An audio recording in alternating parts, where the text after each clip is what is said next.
As part of the government's commissioning of coastal defence infrastructure works, rocks are being taken there by sea to be put into gabions to act as barriers from reaching cave deposits.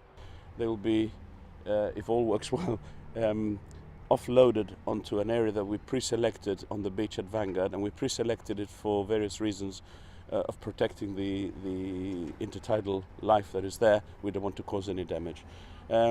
It was felt that this was the easiest way to transport rocks rather than by land. Then once they're down there, then the barges will go.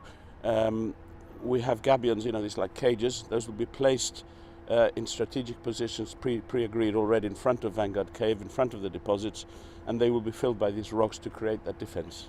Limestone similar to that found in the area will be used in an effort to blend the protective measures. We did at the beginning, in fact, during the inscription process, we put some there at Gorham's, and it had a double effect. One was to protect from any surge, but at the same time act as a walkway and protect the sediments by having visitors walking on that, and it's worked very well.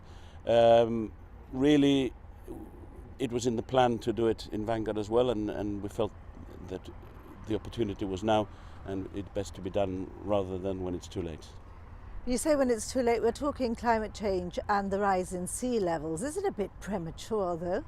Well, I mean, in fact, when we did an analysis of all the threats to the site in the process and the management plan and the nomination, this was the greatest threat that was identified, actually, the possibility of damage by sea level rise.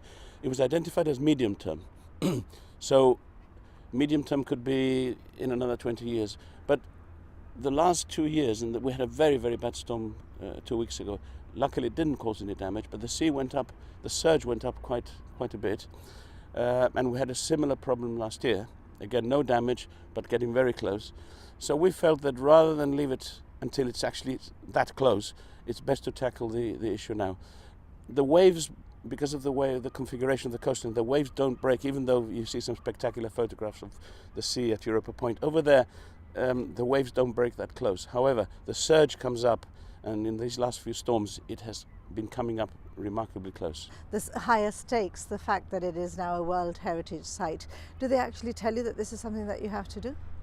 No, we're not told. We acted responsibly. We said at the beginning in our reports and plans what we felt was important, and we're trying to act responsibly so that we're not told, that there are problems, that we can show confidently that when we identify these issues, we tackle them. Heritage and Environment Minister John Cortés says the works show the government's commitment to protecting the integrity of the World Heritage Site. We are, he says, the custodians of this unique site and will ensure it's well looked after.